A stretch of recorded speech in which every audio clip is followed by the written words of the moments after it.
Assalomu alaykum aziz ko'ruvchilar. Dunyo Uyg'ur qurultiyi to'g'ri televiziyasi haftalik xabarlar programmasiga xush keldinglar. Men Hidoyat Musajon. Tövəndə sizlərə bu haftadan bu yan yüz bergan Uyg'urlarga munosabatlik ba'zi muhim hodisalarni eslatib o'tmoqchimiz. Tövəndə diqqətinizlər haftalik xabarlar programmamızning tafsilotida bo'lsin. Dünya Uyghur Qurultayının rəisi Dolqun Aysa əpəndimnin bevosita riyasətçiligida 27 fevral çağırılğan Qurultay umumi vəkillər yığınida Rusiyanın Ukraynaga qilgan tajovuz va uning xalqaro Uyghur davosiga ko'z tutadigan ta'siri masalasi yig'inining asosliq muzokara temasi bo'ldi. Tarixdan bu yana Xitoy tajovuzchilarining ziyonkashligiga uchrab kelgan va hozir ham Xitoy mustamlikchilarining irqiy qirg'inchiligiga duchor bo'layotgan Sharq Turkiston xalqining Rossiyaning Ukraynaga qaratgan tajovuzchiligiga la'nat o'qiydiganligini birdek holda ta'kidlashgan qurultay vakillari o'zlarining har zamon Ukrayna xalqi bilan hamnafas ekanligini va Ukrayna xalqining tezroq Rossiyaning tajovuzidan qutulishini orzu qiladiganliklarini ifoda qilishdi. Yig'inda Rossiyaning Ukrayna qaratgan tajovuzining orqa ko'rinishi, umumiy jarayoni va uning xalqaro ta'siri haqida maxsus ma'lumot berib o'tgan Dunyo Uyg'ur qurultayining muavin raisi, strategiya mutaxassisi doktor Erkin Akram apandim Rossiyaning Ukraynaga qilgan tajovuzi sababidan Uyg'ur masalasining xalqarodagi taraqqiyotiga belgilik darajada salbiy ta'sir ko'rsatganligini, xalqaroning va dunyo matbuotlarining eng asosli kun tartiblarining biriga aylangan Uyg'ur irqiy qirg'inchiligi masalasining Rossiyaning Ukraynaga boshlatgan tajovuzi sababidan bir mahal xalqaroning kun tartibidan tushib qolganligini ta'kidlab o'tish bilan birga, navbatda tajovuzchilik va mustamlikchilikning butun dunyo xalqining qattiq la'natiga va qarshi turishiga uchrayotgan asosli masalalarning biriga aylanganligini, ma'lum ma'nodan olganda buning vatanimiz Sharq Turkistonning Xitoy tarafidan besib olingan mustamlika ostidagi bir davlat ekanligini xalqaro jamoatchiligiga e'tirof qildirishning tarixiy bir fursati ekanligini. Bu vaqtda qurultayning o'tgan yilning 5-dan e'tiboran chet ellik va Uyg'ur tarixchilar, qonunshunoslardan tarkib topgan maxsus bir tadqiqot hay'ati ta'sis qilib, vatanimiz Sharq Turkistonning Xitoy tarafidan besib olingan zamin ekanligining tarixiy, siyosiy, diplomatik asoslari haqida jiddiy izdanish olib berayotganligini va qurultayning bu vaqtdagi rasmiy dokladini 2022-yilning ichida tamomlab xalqaro organlarga va parlament, hukumatlarga sunishga hozirlanayotganligini ifoda qildi. Qurultayning Qozog'istondagi va Qirg'izistondagi vakillariga vakolatan so'z qilgan qurultayning Qozog'istondagi oliy maslahatchisi Qahramon G'ojambadi, qurultayning Qirg'izistondagi vakolatchisi Ro'zmamat Abdulbaqiyo apandilarmi tarixda Rossiyaning uzun yillik tajovuziga uchragan O'rta Osiyo xalqlarining, jumladan O'rta Osiyo davlatlarida yashayotgan butun Uyg'urlarning Rossiyaning bu qitim Ukraynaga qaratgan tajovuzchiligiga qat'iy turda qarshi turadiganligini va Ukrayna xalqining tezroq mustamlikchilikdan qurtulishini orzu qiladiganliklarini ifoda qilishdi. İstiqlal marşı bilan boshlangan bu navbatlik umumiy vakillar yig'inida qurultayning bu yil kirgandan buyon ilib borgan umumiy faoliyatlar haqida doklad berib o'tgan qurultay raisi Dolqun Aysa va qurultay ijroiya komitetining raisi Umar Qanat apandilar Dunyo Uyg'ur qurultayining arzi bilan qurilgan Uyg'ur sud kollegiyasining o'tgan yili 12-oyning 9-kuni e'lon qilgan hukmnomasini xalqaro jamoatchilikka to'liq e'tirof qildirish va demokratik ellar hukumatlarining mazkur hukmnoma asosida Xitoyga qarshi texnik kuchli jazo va embargo yurgizishini qo'lga keltirishning qurultayning navbatdagi eng jiddiy vazifalarining biri ekanligini ta'kidlab o'tish bilan birga, qurultayning Angliya, Germaniya, Kanada va Argentina qatorliq davlatlarning sudlarida Xitoyga qarshi boshlatgan da'volarining davom qilayotganligini va oldimizgi mezgillarda qurultayning bu xil da'volarning doirasini yanada kengaytirganligini ifoda qilishdi. Dolqun Aysa va Umar Qanat apandilar so'zlarida yana Uyg'ur sud kollegiyasining hukumining xalqaro organlar, hukumatlar va parlamentlar uchun muhim bir qonuniy asos tiklab berganligini ifoda qilish bilan birga, hozirga qadar Birlashgan Davlatlar Tashkilotining Dunyo Uyg'ur qurultayining eng asosli faoliyat markazlarining biri bo'lib kelganligini, hozir Birlashgan Davlatlar Tashkilotida Uyg'urlarni qo'llaydigan davlatlar sonining 43 ga ko'payganligini, qurultayning Xitoyning to'sqinligi va buzg'unchiligiga parvo qilmay, bundan keyin yana Birlashgan Davlatlar Tashkilotidagi turli faoliyatlarni uzluksiz kuchaytirish orqali Uyg'ur irqiy qirg'inchiligi masalasini har zamon Birlashgan Davlatlar Tashkilotining asosli kun tartibida tutib turishga va Birlashgan Davlatlar Tashkilotining Xitoyga bo'lgan besimini yanada oshirishga tirishadiganligini ta'kidlab o'tishdi. Qurultayning tashkiliy xizmatlarga mas'ul muavin raisi Farod Yo'rinqash apandim yig'inda qilgan so'zida, mustabid Xitoy hokimiyatining qurultayga qaratayotgan ichki tashqi hujumlari uzluksiz kuchayayotgan bugungi xalqiliq bir paytda qurultayning butun vakillarining siyosiy jihatda yanada sezgur va xo'shar bo'lib, qurultayning plan programmalarining to'liq amalga oshishi uchun texnik zo'r tirishchanlik va fidokorlik ko'rsatishi lozimligini ta'kidlab o'tdi. Orqadan qurultay rahbarlari har qaysi ellardagi qurultay vakillarining milliy harakatimizga va qurultayning xizmatlariga munosabatli turli savollarga astoydillik bilan javob berdi. Dünya Uyghur Qurultayı raisligining 26 fevral o'tkazilgan ichki yig'inida bu yil 5-oyda Germaniyaning Myunxen shahrida chaqiriladigan 2-navbatlik Sharq Turkiston Milliy Kengashiga tayyorlik qilish komiteti qurib chiqildi. Qurultay raisligining qaroriga asosan Qurultay raisi Dolqun Aysa apandi shaxsan tayyorlik komitetining raisligini o'z ustiga oldi va tayyorlik komiteti tarkibida 4 komissiya qurib chiqildi. Qurultayning siyosiy va strategiya xizmatlarga mas'ul muavin raisi doktor Erkin Akram programma komissiyonining mas'ulligiga, Qurultayning tashkiliy xizmatlarga mas'ul muavin raisi Parat Yo'rinqash kotibotlik komissiyonining mas'ulligiga, Qurultay ijroiya komitetining muavin raisi Turg'unjon Alovdin kutib va orqisab komissiyonining mas'ulligiga, Qurultay fondining raisi Abdujalil Ahmad iqtisodiy komissiyonining mas'ulligiga tayinlandi. Dünya Uyghur Qurultay ijroiya komitetining 19 fevral chaqirilgan yig'inida 2-chi navbatlik Sharq Turkiston Milliy Kengashini bu yil 5 oyning oxiri Germaniyaning Myunxen shahrida o'tkazish qarori qilingan. Mazkur qaror 20 fevral chaqirilgan Dünya Uyghur Qurultay ijroiya komitetining kengaytirilgan yig'inida qurultay tarkibidagi har qaysi qarindosh tashkilotlarimizning oxirgi qitim ma'qulligidan o'tkazilgan edi. 27 fevral chaqirilgan qurultay umumiy vakillar yig'inida 2-chi navbatlik Sharq Turkiston Milliy Kengashining konkret vaqti muqimlashtirildi va Milliy Kengash yig'ini 5 oyning 26 kunidan 28 kunigacha yana Germaniyaning Myunxen shahrida chaqirish qarorlashtirildi. Bu navbatlik Milliy Kengashga qurultay rahbarlari, qurultay tarkibidagi tashkilotlarimizning mas'ullari, qurultay bilan hamkorlashayotgan Uyg'ur tashkilotlarining asosli mas'ullari, har qaysi ellardagi ko'zga ko'ringan jamoat arboblari, har qaysi sohalarga mansub tunilgan shaxslarimiz, tadqiqotchi va olimlarimizdan bo'lib 200 nafardan ortiq kishi taklif qilinadi. 2-chi navbatlik Sharq Turkiston Milliy Kengashida da'voyimizga munosabatli jiddiy masalalarda doklad taqdim qilishni orzu qilgan arboblarimiz hozirdan e'tiboran tayyorlik komiteti programma komissiyonining mas'uli doktor Erkin Akramga o'zini ma'lum qilsa va dokladlarni oldin yo'llab bersa bo'ladi. Ondan boshqa yana Milliy Kengash uchun taklif fikr sunishni orzu qilgan qarindoshlarimiz hozirdan e'tiboran o'zlarining taklif fikrlarini yozma shaklda tayyorlik komiteti kotibotlik komissiyonining mas'uli Parat Yo'rinqash apandimga yo'llab bersa bo'ladi.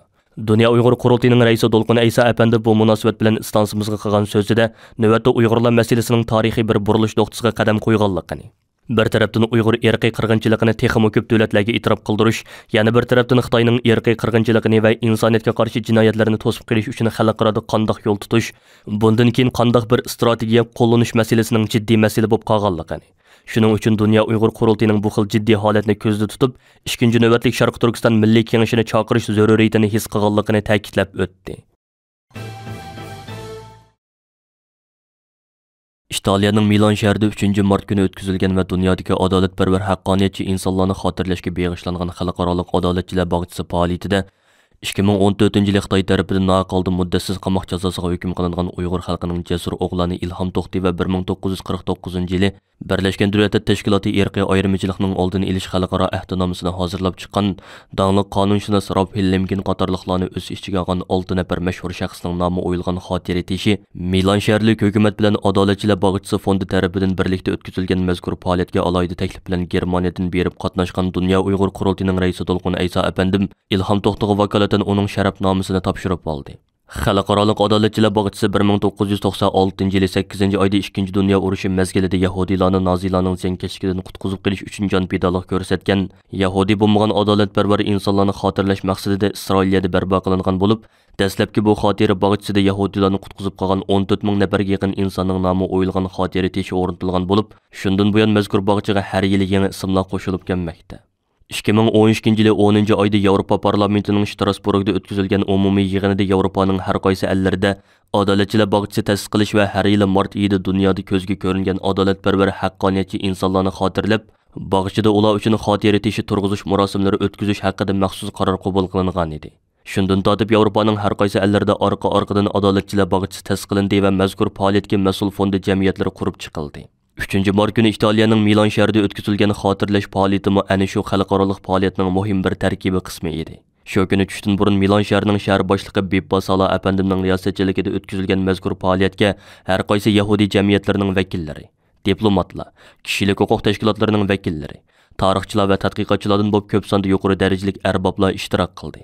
Xotirlash faoliyatida so'z qilgan Dolqun Aysa apandi mustabid Xitoy hokimiyatining irqiy qirg'inchiligiga duchor bo'layotgan Uyg'ur xalqining vakili Ilhom To'xtining ismi o'yilgan xotira teshining Milandagi adolatchilar bog'chisiga o'rnatilganligidan cheksiz g'urur tuyganligini va buning uchun Milan shaharlik hukumatga va Milan adolatchilar bog'chisi fondi jamiyatiga butun Sharq Turkiston xalqi nomidan navbatda Xitoyning irqiy qirg'inchiligiga uchrayotgan Uyg'ur xalqining taqdirining 2-chi dunyo urushi mezgilida Nazi Germaniyasining irqiy qirg'inchiligiga duchor bo'lgan Yahudiylarning taqdiriga o'xshab ketadiganligini, 2-chi dunyo urushidan keyin amda aslo qoida takrorlanmaydi deyilgan Nazi kompilarining va irqiy qirg'inchilikning oradan 70 necha yil o'tib bugungi kunda Sharq Turkistonda qayta o'tirg'i chiqishining insoniyat dunyosi uchun og'ir bir ornumus ekanligini, Xalqaro jamoatchilikning va insoniyat dunyosining Rossiyaning tajovuziga uchragan Ukraina xalqiga ega chiqqandek, Sharq Turkiston xalqiga amaliy harakatlari bilan ega chiqishi lozimligini, Uyg'ur irqiy qirg'inchiligini to'sib qilish uchun Xitoyga qarshi jiddiy chora-tadbirlarni yo'lga qo'yishi lozimligini ta'kidlab o'tdi.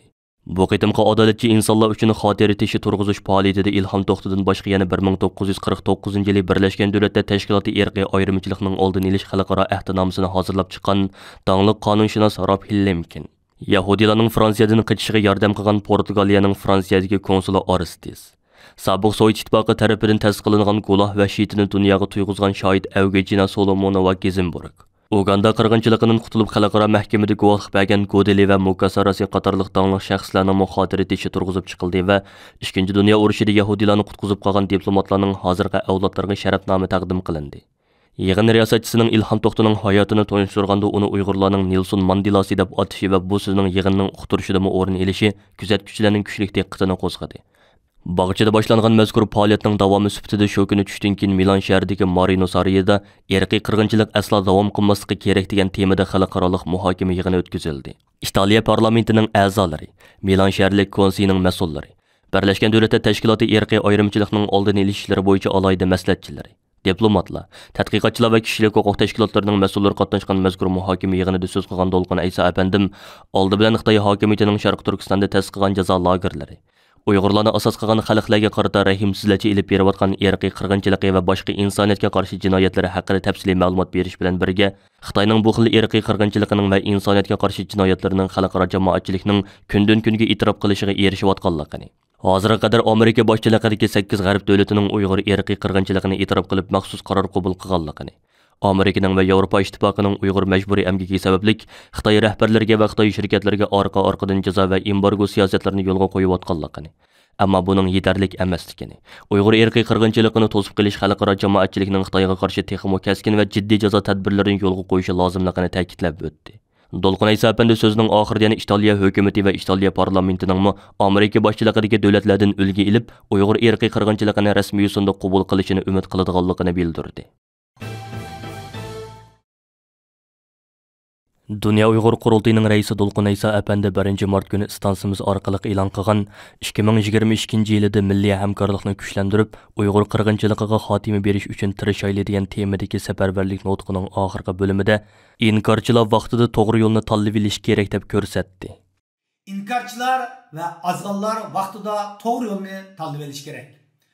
Washington Post gazeti yaqinda bir maqola e'lon qilib, Sharq Turkistonda Xitoy tarafidan qurilgan bir tor markazining chet eldagi ijtimoiy taraqqiyotdagi Uyg'ur tilida e'lon qilingan butun yozmalarni to'plab turlarga ayirayotganligini, chet eldagi nishonli kuchlarga texmo eg'ir parakanchilik serish maqsad qilayotganligini oshkorladi.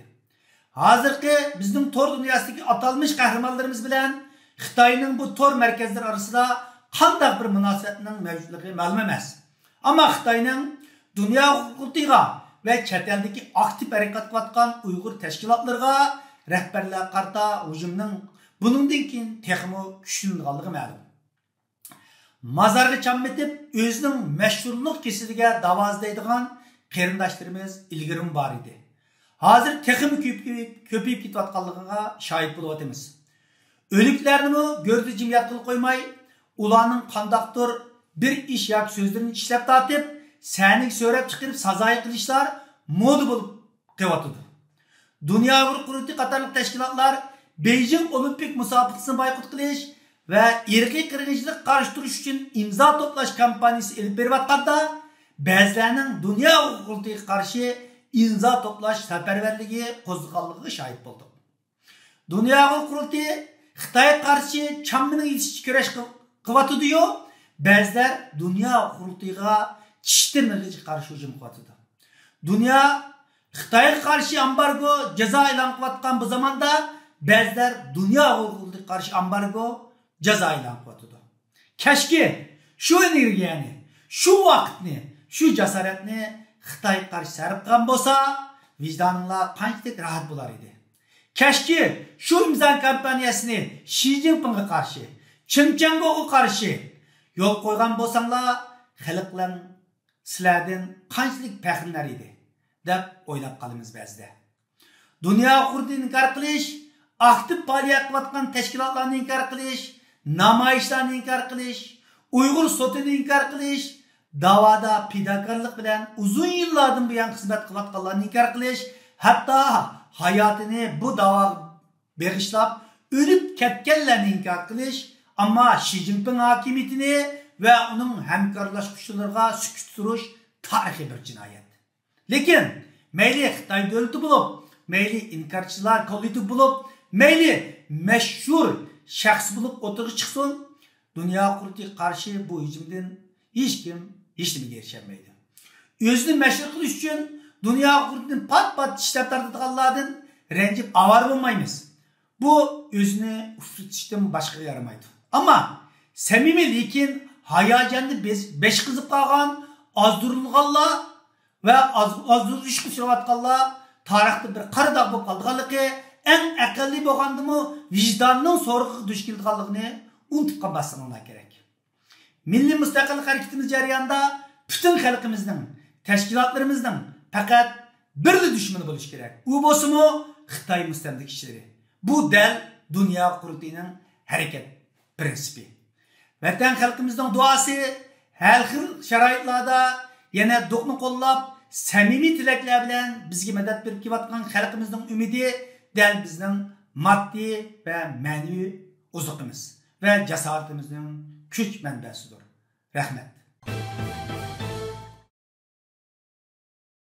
28 fevral Cenevada boshlangan Birleşken Devletler Teşkilatı Kişilik Hukuk Kengashining 49 qitimliq yig'inida Ukraina masalasi bilan birga Uyg'urlar masalasining alayda tilga ilinishi kuzatuvchilarining kuchli diqqatini qo'zg'adi.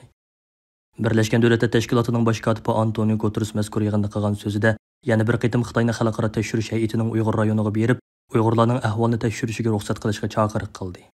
U mundaq dedi: "Men yaqinda Xitoy ziyaratidan qaytib keldim. Men u yerda ilib berilgan suhbatda yuqori darajalik ziyorat o'maklarining Xinjiang Uyg'ur avtonom rayonini o'z ichiga olgan Xitoydagi rayonlarga ishonchli ziyorat ilib berishini, shundaqla Xitoy hukumatining buni qabul qilishini umid qiladiganligimni bildirdim.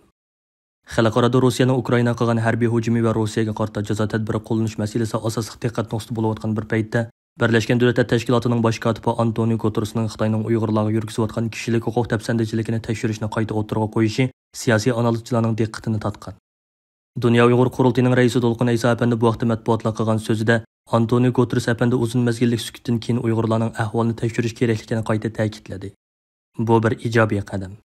Lekin Xitoy agar bu talabni qabul qilgan taqdirda Xitoy tarafining dunyoning ko'zini bo'yash uchun alayda sahna yasaydiganligini nazardan saqit qilmaslik kerak deb ko'rsatdi.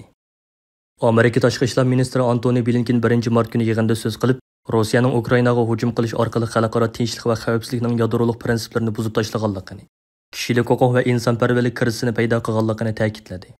U Rossiyaning kishilik huquq tafsandichiliklarida nihoyatda keskin ayblagandan boshqa yana Xitoyning kishilik huquq tafsandichiligi haqida to'xtaldi. U mundaq dedi: Xitoy hukumati Xinjiangda asosiy musulmon Uyg'urlar va boshqa osonliq millatlarga qartilgan irqiy qirg'inchilik va insoniyatga qarshi jinoyat sodir qilishni davomlashtiryapti. Biz Oliy Kengashining u yerdagi ahvol to'g'risidagi dokladini kechiktirmay e'lon qilishni talab qilamiz. Xitoy Tashqi ishlar ministrligining bayonotchisi Wang Wenbin 2 mart Beijingda muxbirlarni kutib olish yig'inida muxbirlarning Blinkenning so'zlari haqida so'rgan savoliga javob bergan bo'lib, u muxbirning savoliga udul javob bermasdan burunqidek Xitoyning Uyg'urlarga yurgizayotgan bostirishlarni Amerikaning irqiy qirg'inchilik deb e'lon qilganligini ayblagan. U Xitoyning Uyg'urlarga irqiy qirg'inchilik yurgizayotganligini butunlay inkor qilgan.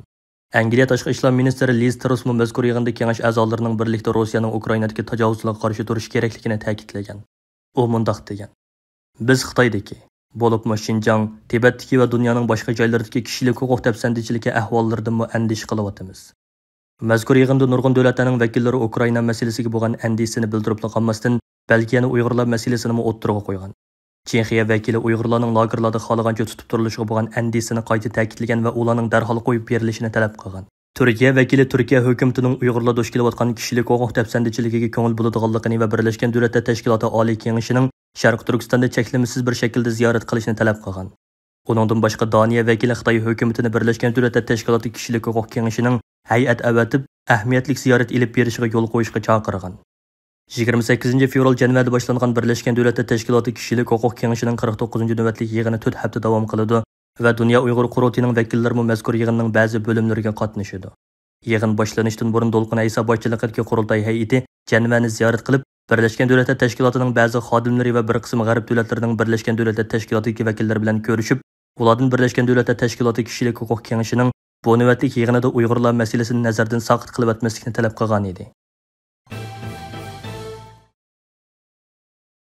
8 Mart Xalqaro ayollar bayrami munosabati bilan Dunyo Uyg'ur qurultayi uchur tashviqot markazi va qurultay ayollar komitetining uyushtirishida 6 va 8 Mart kunlari Sharq Turkiston ayollarining ruhi degan temada Uyg'urcha va inglizcha tillarda 2 qitim yumaloq ustal yig'ini o'tkaziladi. 6 Mart yakshanba kuni Dunyo Uyg'ur qurultayining muavin raisi Zubayra Shamsin xonimning riyosatchiligida o'tkaziladigan Uyg'urcha tor muhokama yig'iniga xalqaro matbuotlarga to'lgan jasur lager shoirlarimizdan Zumrat Davud, Qalbunur Sidiq, Gulbahor Xotivachi, Gulbahor Jilalova, Sayragul Savutboy, Tursunay Ziyoudin, Mehrigul Tursun, Gulzira Oylxon qatorliqlar alayda so'z qilishga taklif qilindi.